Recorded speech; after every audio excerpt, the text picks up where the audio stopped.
आप सबका super concept classes में स्वागत है। और आज की इस वीडियो में आप लोगों को सीयूईटी 2022 के इतिहास के क्वेश्चन पेपर का सॉल्यूशन कराने वाला हूं। तो आप लोग वीडियो पर कंप्लीट बने रहें। और अगर आप लोग हमारे चैनल पर पहली बार आए हैं तो चैनल को सब्सक्राइब करने के साथ साथ बेल के आइकन को प्रेस कर लीजिए। देखिए, यहाँ पर सबसे पहले मैं आप लोगों को एक बहुत ही इंपॉर्टेंट चीज बताने वाला हूँ और इस चीज को आप लोगों को अच्छी तरीके से समझना पड़ेगा। देखिए, आपका कोई सा भी डोमेन सब्जेक्ट हो, चाहे आपका इतिहास हो, पॉलिटिकल साइंस हो, ज्योग्राफी हो, मैथ हो, केमिस्ट्री हो, फिजिक्स हो, कोई सा भी हो, तो यहाँ पर आप लोग ध्यान से सुनिएगा। आप लोगों का टोटल जो है ना 50 ठो क्वेश्चंस रहेगा। टोटल 50 ठो क्वेश्चंस रहेगा और 50 क्वेश्चंस में से आप लोगों को 40 क्वेश्चंस का आंसर देना है। टोटल 50 ठो क्वेश्चंस रहेगा, 50 में से आप लोगों को 40 ठो क्वेश्चंस का आंसर देना है। यानी कि यहाँ पर 10 क्वेश्चंस का छूट दिया गया है, 10 क्वेश्चंस को आप लोग छोड़ दो। ठीक है, तो 50 में से आप लोगों को 40 क्वेश्चंस का आंसर देना है। कितने समय में? तो 45 मिनट में। इस बात को भी आप अपने खोपड़े में घुसा लीजिए कि 45 मिनट के भीतर आप लोगों को 50 क्वेश्चंस में से 40 क्वेश्चंस का आंसर देना है। बस ये चीज आप लोग जान लीजिए। तो चलिए शुरू करते हैं, एक एक करके हर एक क्वेश्चन को यहाँ पर देख लेते हैं। देखिए, हमारे पास जो सबसे पहला जो क्वेश्चन है, क्वेश्चन नंबर 1, आप लोग देख सकते हैं क्या है कि सिंधु घाटी सभ्यता के किस शहर में महान स्नानागार या फिर सार्वजनिक स्नानागार पाया गया था। देखो भाई, ये जो स्नानागार वाला है, चाहे महान स्नानागार का बात किया जाए या फिर सार्वजनिक स्नानागार का बात किया जाए, तो ये कहाँ पाया गया था? तो ये मोहनजोदड़ो में पाया गया था। ठीक है, एक का जो हमारा यहाँ पर राइट आंसर होगा ऑप्शन नंबर यहाँ पर डी हो जाएगा। ठीक है, मोहनजोदड़ो इसका राइट आंसर हो जाएगा। आगे चलते हैं, आगे देखिए। मतलब आपको भाई यहाँ पर आपको एक यही चीज में ध्यान देना है कि अगर आपको जो भी आपका डोमेन पेपर है, जो भी आपका डोमेन पेपर, अगर आपको डोमेन पेपर में अगर आपको अच्छा नंबर उठाना है तो आप क्या करो, क्लास 12 का जितना भी आप लोगों का चैप्टर से हर एक का जितना भी एमसीक्यू क्वेश्चन है आप लोग कर दो, बेड़ा पार आपका हो जाएगा। और आगे तो मैं आप लोगों को कराऊंगा, टेंशन आप लोगों को नहीं लेना है। चलिए शुरू करते हैं, बात करते हैं, आगे देखते हैं अगला क्वेश्चन। क्वेश्चन नंबर 2 देख लेते हैं। देखो भाई, क्वेश्चन नंबर 2 क्या है? हड़प्पा सभ्यता का सबसे बड़ा नगर कौन सा था? तो भाई आपको पता होगा, मोहनजोदड़ो। मोहनजोदड़ो जो है ये हमारा हड़प्पा सभ्यता का सबसे बड़ा नगर था। इसके बाद आगे देखिए, अगला वाला जो प्रश्न है, ध्यान से सुनिएगा क्या बोला गया है। हड़प्पा बस्तियों की विशेषताओं के बारे में निम्न में से कौन सा या फिर कौन से कथन सत्य है या फिर सत्य है? ठीक है, जो भी सत्य है आप लोगों को बताना है। पहला दिया गया, हड़प्पा की बस्तियों में सड़कों का एक सुनियोजित जाल बना हुआ था। जल निकासी व्यवस्था हड़प्पा की बस्तियों की एक प्रमुख व्यवस्था थी। इसका सही क्या हो जाएगा भाई? ये दोनों बात सही है, ऑप्शन ए भी सही है, ऑप्शन बी भी सही है। यानी हड़प्पा का जो मतलब बस्तियां था ना, उनका जो सड़क था एक सुनियोजित जाल उसमें बना हुआ था और इसका जो जल निकासी प्रणाली था बहुत ही सुपर डुपर हिट वाला था। इसीलिए यहाँ पर ये जो क्वेश्चन है ना, ये वाला क्वेश्चन नंबर ये जो 3 है, इसका जो राइट आंसर हो जाएगा ऑप्शन नंबर सी होगा। यानी कि ए और बी दोनों ये हो जाएगा हमारा इसका सही उत्तर। नोट कर लीजिए। ठीक है, 3 का सही उत्तर क्या होगा? ऑप्शन नंबर हमारा सी हो जाएगा। ऑप्शन नंबर सी हमारा इसका राइट हो जाएगा, ये वाला इसका सही हो जाएगा। आगे चलते हैं भाई, आगे देख लेते हैं अगला क्वेश्चन। क्वेश्चन नंबर 4 देख लो, बहुत ही अच्छा वाला प्रश्न है कि भारतीय पुरातत्व सर्वेक्षण निम्नलिखित विभागों या फिर मंत्रालयों में से किसका संलग्न कार्यालय है? किस चीज का है भाई? तो 4 का यहाँ पर हो जाएगा संस्कृति का। किसका? संस्कृति। 4 का सही उत्तर यहाँ पर ऑप्शन नंबर ए हो जाएगा। क्वेश्चन नंबर 5 क्या देखिए कि मेगास्थनीज ने भारतीय समाज को कितनी श्रेणियों में विभाजित किया? कितने श्रेणियों में विभाजित किया है? तो ये क्या है भाई? 7 श्रेणियों में। कितने श्रेणियों में? 7 श्रेणियों में। तो 5 का यहाँ पर सही उत्तर हो जाएगा ऑप्शन नंबर डी, यानी कि 7 श्रेणी हो जाएगा। क्वेश्चन नंबर 6 देख लो भाई, इस प्रकार का भी हमारा क्वेश्चन पूछा जाएगा। अशोक से संबंधित निम्न कथनों पर विचार करें। ठीक है, कौन सा कथन सही है, कौन सा कथन गलत है, आप लोगों को बताना है। मतलब यहाँ पे बोला गया कि कौन कौन सा कथन सही है। जैसे 1, 2, 3 ये सब जो दिया गया है ना, ये सब जो दिया गया है, इसमें से आप लोगों को बताना है कि कौन सा कथन हमारा सही है। पहला कथन है कि अशोक ने अपने अभिलेखों में 3 भाषाओं एवं 4 लिपि का प्रयोग किया। एक बात ये हो गया कि क्या अशोक ने, यहाँ पर आप लोगों को बताना है कि अशोक ने जो अपने अभिलेख लिख रहे थे उसमें क्या 3 भाषा और 4 लिपि का प्रयोग किया था। अगला देखिए क्या है, लुम्बिनी अभिलेख अशोक की प्रसिद्ध घोषणा है, सभी प्रजा मेरी संतान है। इसमें बोला गया है कि सभी प्रजा मेरी संतान है, क्या ये बात उसमें लिखा गया है? बराबर की पहाड़ियों में पाए गए अशोक के गुहालेख से उसकी धार्मिक सहिष्णुता का ज्ञान होता है। भाई ऑप्शन देखो, यहाँ पर बोल रहा है कि क्या ऑप्शन नंबर 1 और 2 सही है। इसके बाद देखो क्या है, बोल रहा है कि क्या केवल हमारा ऑप्शन नंबर 2 सही है, या फिर क्या केवल हमारा ऑप्शन नंबर 1 और 3 सही है, या फिर क्या केवल हमारा ऑप्शन नंबर 3 सही है। ये मतलब क्वेश्चन है भाई। तो बताना है इसका सही उत्तर क्या होगा। तो यहाँ पर क्वेश्चन नंबर 6 का सही उत्तर हो जाएगा ऑप्शन नंबर सी हो जाएगा, इनकी पहला कथन भी सही है और तीसरा कथन भी सही है।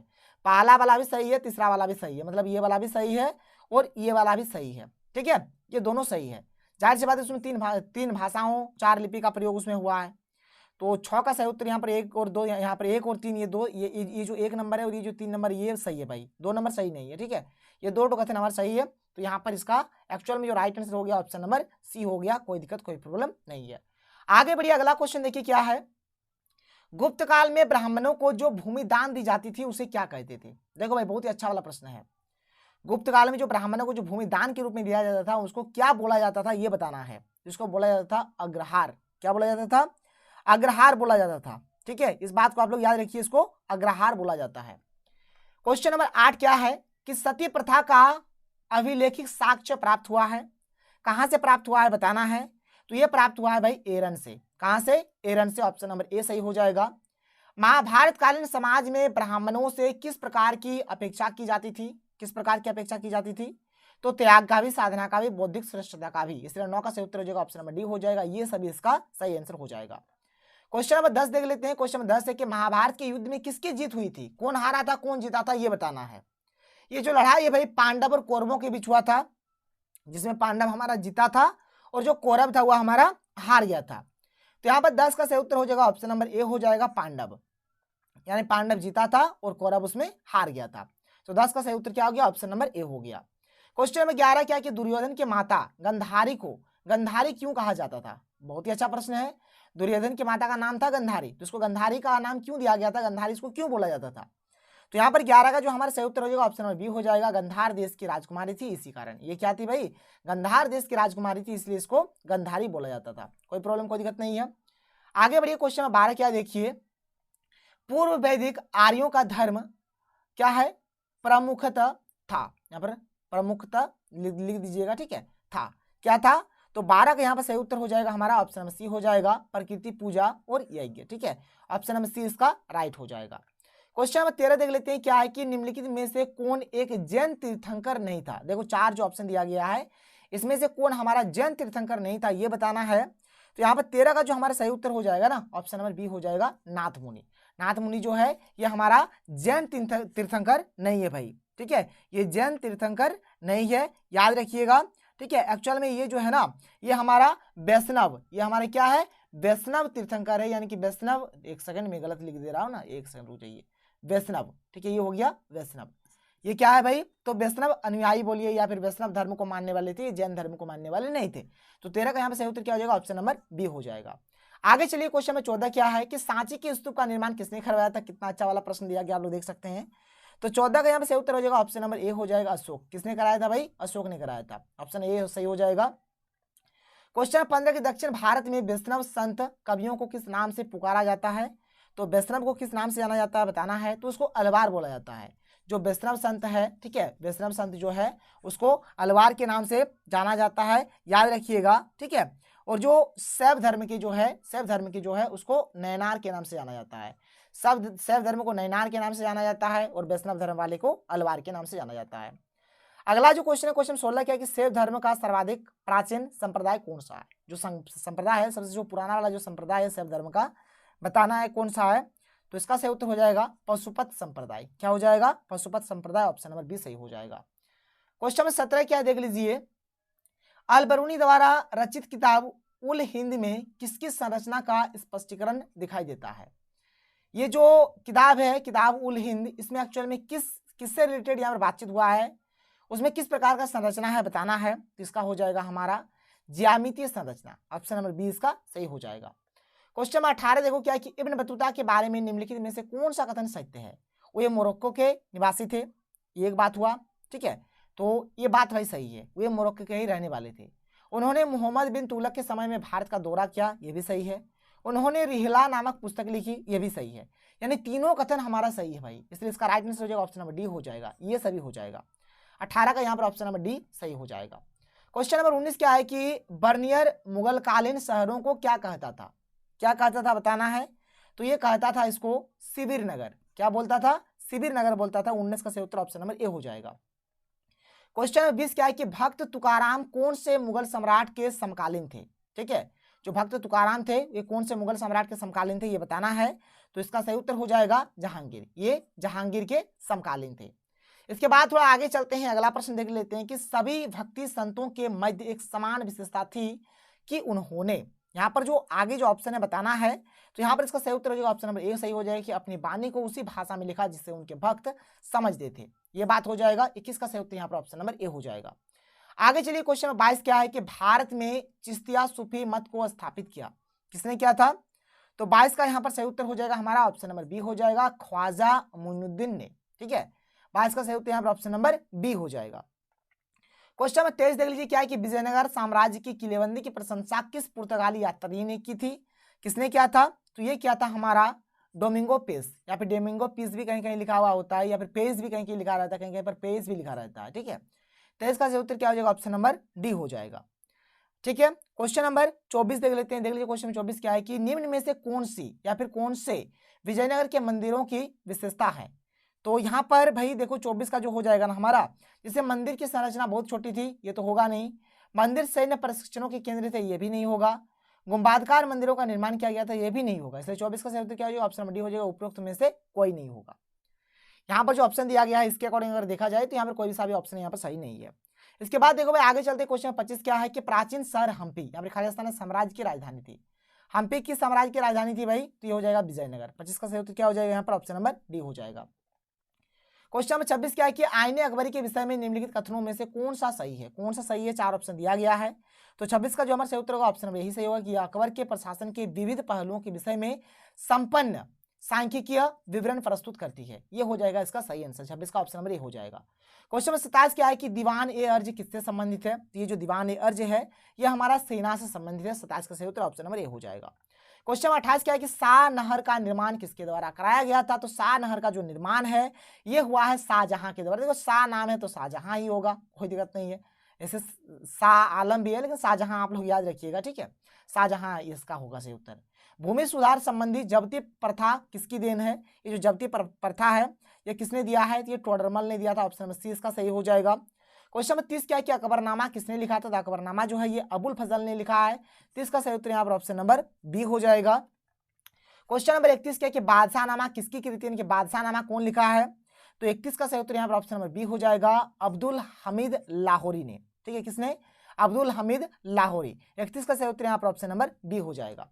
क्वेश्चन 32 देख लेते हैं क्या कि जमींदारों के पास व्यक्तिगत भूमि के बड़े क्षेत्र को किस रूप में जाना जाता था? किस रूप में जाना जाता था? तो इसको जाना जाता था भाई मिल्कियत। ठीक है, मिल्कियत के रूप में, मिल्कियत हो जाएगा। 32 का सही उत्तर क्या हो जाएगा? ऑप्शन नंबर बी हो जाएगा। क्वेश्चन नंबर 33 क्या है कि सिक्किमी रैयत कौन थे? तो सिक्किमी रैयत भाई कौन थे बताना है।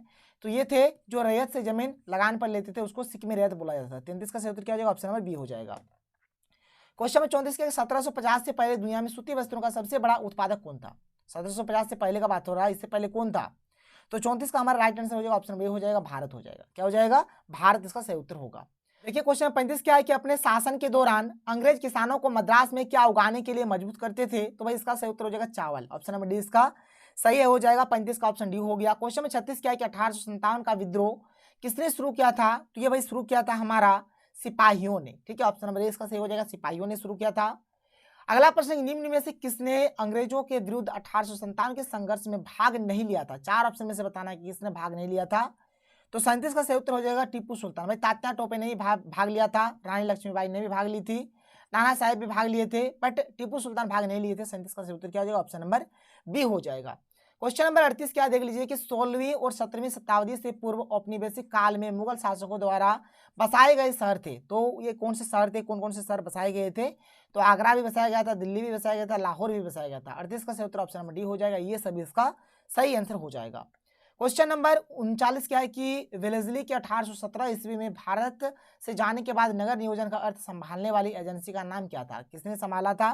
तो 39 का सही उत्तर हो जाएगा ऑप्शन बी हो जाएगा, नगर नियोजन समिति ने। किसने? नगर नियोजन समिति। क्वेश्चन नंबर 40 के 1918 में महात्मा गांधी सूती कपड़ा कारखानों के मजदूरों के बीच सत्याग्रह आंदोलन चलाने जा पहुंचे। कहाँ गए थे 1918 में बताना है। तो 40 का यहाँ पर सही उत्तर हो जाएगा हमारा। 40 का हमारा हो जाएगा यहाँ पर अहमदाबाद। कहाँ गया था भाई? अहमदाबाद गया था। इस बात को आप लोग ध्यान में रखिए, ठीक है। और 1917 में कहाँ गया था ये भी आप लोग जान लीजिए। 1917 में गया था चंपारण। कहाँ गया था? चंपारण, जो कि हमारा बिहार में है। जो कि हमारा कहाँ है? बिहार में है, याद रखिएगा। कोई दिक्कत कोई प्रॉब्लम नहीं है। और ठीक है, यहाँ पर गया था। चलिए इसके बाद हम लोग आगे बढ़ते हैं। ये चीज हो गया, 40 नंबर हो गया। क्वेश्चन 41 क्या है, यहाँ पर आगे है कि महात्मा गांधी ने 1930 में, ठीक है, ये हमारा थोड़ा मिसप्रिंट है, ये हो जाएगा सविनय। क्या हो जाएगा, सविनय अवज्ञा आंदोलन। तो सविनय अवज्ञा आंदोलन कहाँ से प्रारंभ किया था, तो सविनय अवज्ञा आंदोलन जो प्रारंभ हुआ था ये दांडी से हुआ था। दांडी, जहाँ पे दांडी यात्रा, इनके नमक यात्रा जो हुआ था, वहीं से ये शुरू हुआ था। इसके बाद अगला प्रश्न है कि सर्वोदय की अवधारणा के संस्थापक कौन थे, तो 42 का सही उत्तर हो जाएगा, यहाँ पर महात्मा गांधी होगा, ऑप्शन बी इसका सही हो जाएगा।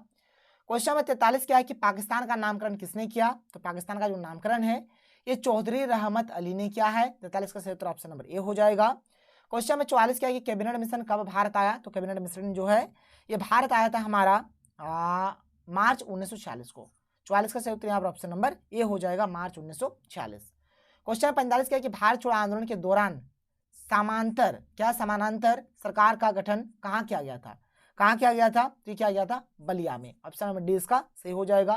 क्वेश्चन 40 का कि मुस्लिम लीग का गठन किस स्थान पर हुआ था, कहाँ हुआ था, तो मुस्लिम लीग का जो स्थापना है भाई ये हमारा हुआ था ढाका में। कहाँ हुआ था, ढाका, जो कि बांग्लादेश में है। 40 का सही उत्तर यहाँ पर ऑप्शन नंबर सी हो जाएगा।